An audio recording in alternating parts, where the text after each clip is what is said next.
Malcolm, remember those programs? Mm-hmm. Okay, I was speaking down in Atlanta, and some of the people were saying, some of the Negro Shia brothers were saying, beyond Malcolm. Because see, what they did with Malcolm is what we always talked about. They made him the icon. As long as they praised Malcolm, they didn't have to do nothing. Right. You notice the guys here? They used to go up to visit his grave and all that. What do? Nothing. That's they out. We praise Malcolm, we don't do nothing. So if we was in a worldwide race and we have broken Malcolm's record within 5 or 10 years, there's something wrong with our running. Right?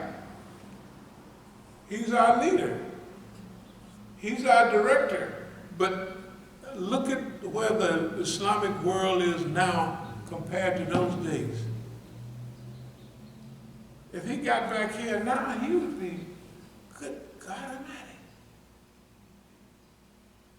And all of this fitna and different, okay, we have to realize now, just take a couple of things, not the pictures with the rock bar and all that, but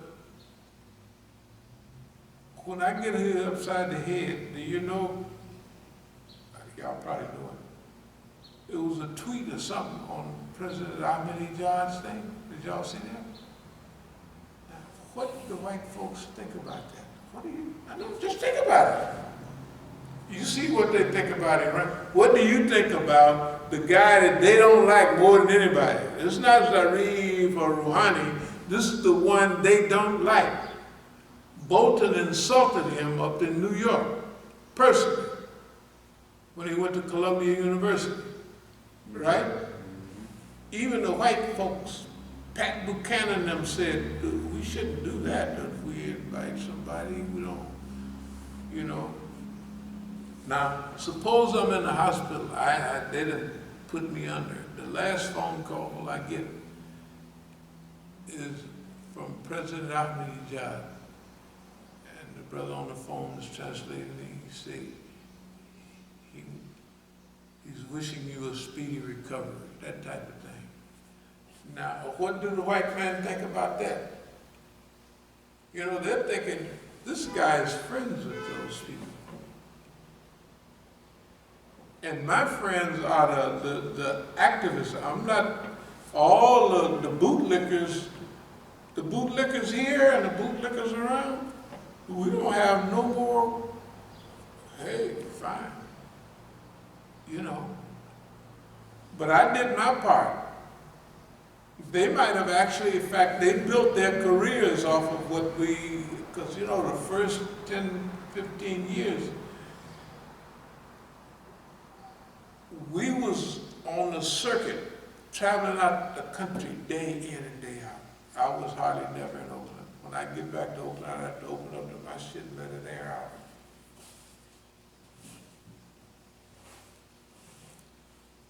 But we did our part. With everything and everybody. With the black movement, we did our part. It's okay. With Imam Jamil, you know, we talked about how much money we raised, okay, we did our part. That's all we can do. You know, we did our part. Okay. The record of accuracy constantly is weighing on. You want to see somebody paranoid? Look at the United States of America. They are paranoid. And this is a Negro. Slaps, they experts, Department of Street, slap them around all the time. They don't know nothing. They technically don't know anything.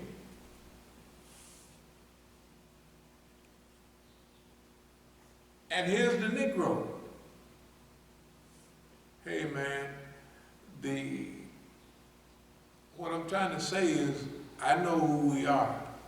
We should know who we are too. We should know we should know their view of what we're doing here. Everybody do know it. There ain't nobody, there ain't no mysteries about, they just don't come by and don't pat you on the back.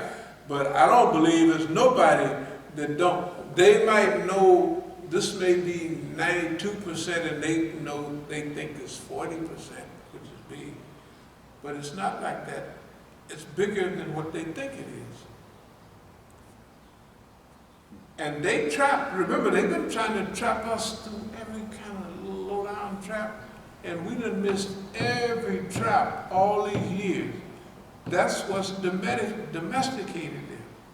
They get to stumbling and stuttering.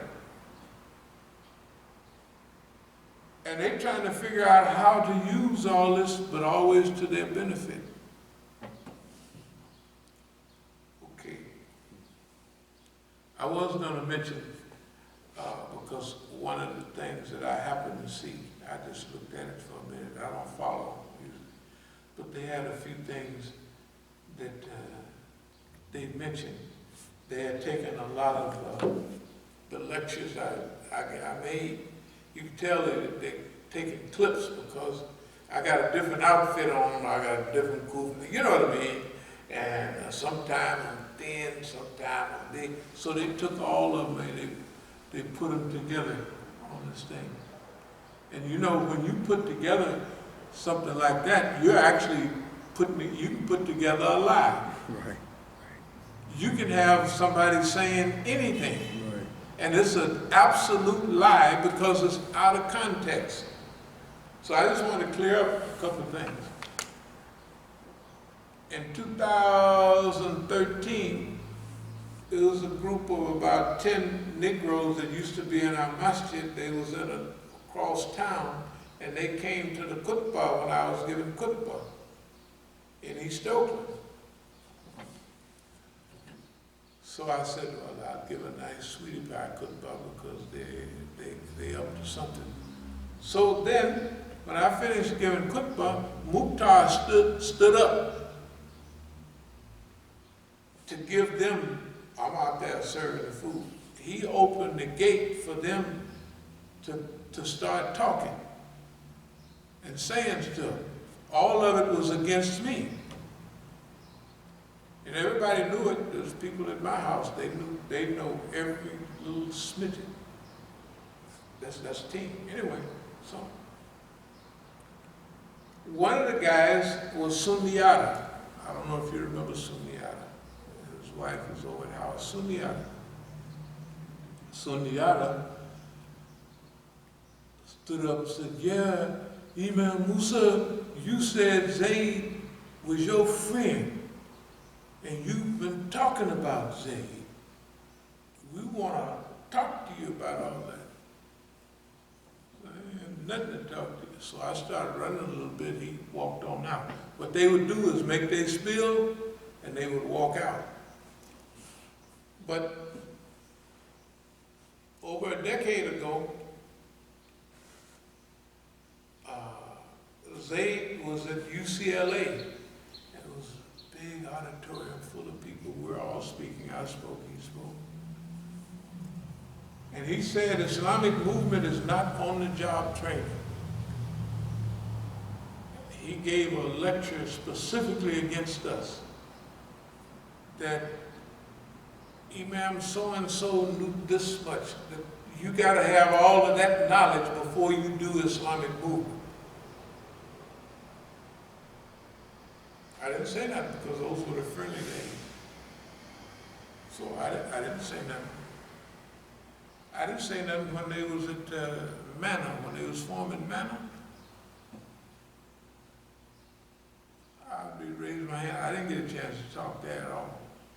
I didn't get a chance when they held a meeting here. I think we might have spoke for a minute or two. But all the Negroes are there. Saraj is there, Zayd is there. So I want to make a comment.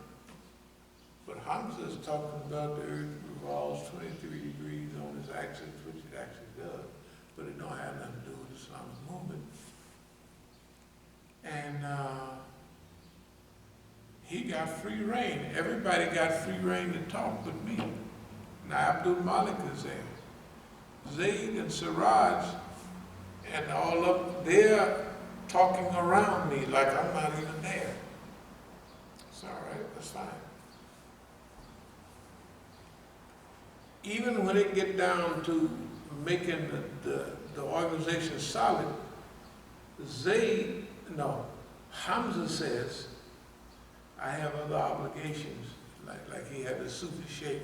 So we cannot do, or we should not do things like have an amir. You know what they finally settled on? Chairman. I said, well, it's only Chairman Mao, Chairman Khrushchev, who's going to be the chairman? We don't have an amir, we don't have Islamic terminology, we don't have nothing, we don't have Islamic structure. So they're there forming manna. No, I didn't want to have nothing to do with manna, but Imam Jamil asked me to go along with him. So when Ihsan Bagby started talking about putting it together, I said, all right. But they never, I don't know if you remember the meeting we had here. The meeting we had here, they messed up the toilets down there in the building. You had to go next door to go to the bathroom. What I'm trying to say is, this whole game has been structured. So when I was in 97, when we was in Chicago, Rami Nasir Sheedy was there. You remember that? Mm-hmm. All of them was there. And so I was selling books. So Zayd came by with Hamza, by my book. He says, can we talk to you, Imam Musa? So we went upstairs, everything, and Abdul Malik then was there. Hamza was acting like a scared type person. He was saying, the brothers look at me real mean like. No, he was paranoid. At least he was playing paranoid. So Zayd wanted me to clarify. The brothers in Oakland was putting him on the defensive. So I said, no, our brothers ain't gonna do nothing like that anymore. We don't, anybody, he can teach what he wants, anybody can do what they want. Ain't nobody in our group gonna, and Abdul Malik was mad. But I put the tightness on, what's her name? On Abdul Malik then, because they was scaring Hamza. They was scaring Hamza. He was nervous as he could be. They came at the ISNA convention and talked to me specifically about that. Zayd and them don't respond when I have no thing. And Fahim Shuaib, I was at the Masjid in Oakland, I don't know how long. And I come out of the pen in late 76, early 77, and everybody was there was asking me to put them on the spot so they could get some money. And I'm not going to mention the name of one of the leaders who had some, what we used to call a dope fiend B. You better figure it out. In Lucky's, one of them stores. Grocery store, you know, Lucky's a big store, I don't know if you, so anyway, he's asking me,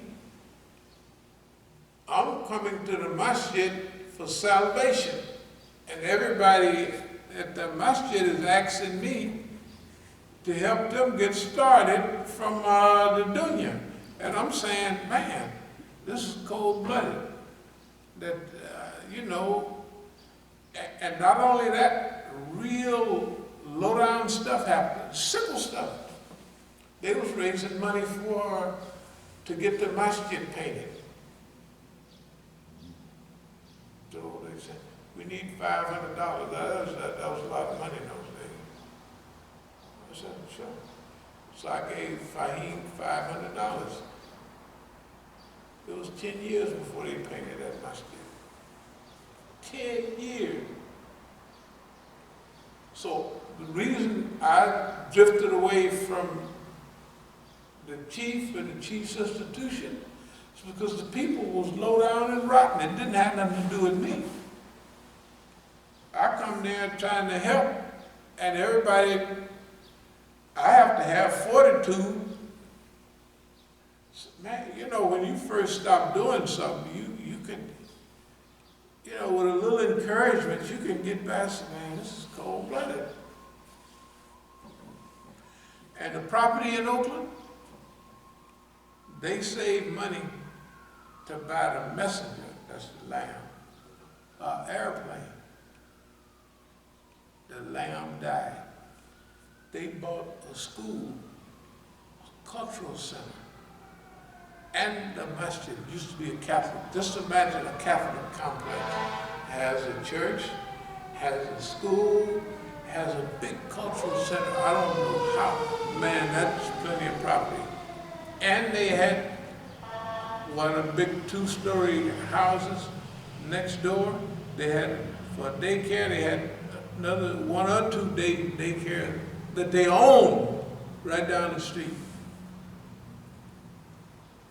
I went there,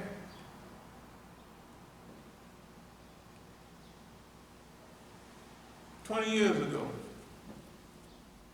and I saw a sign on it, we need, our mortgage is now $1,200. Fahim Shuaib and that crew running the Masjid borrowed money. Do you know they lost all that property? I think they let them make prayer in the cultural center. They used to call it the Elijah Muhammad Cultural Center across the street. Those homes that they own them, cash money. Fahim them, dear Shuaib, dear friend, I ain't gonna say this no more, but the leadership borrowed money over and over again on all that property, and now it's worse than down the street. It's gone.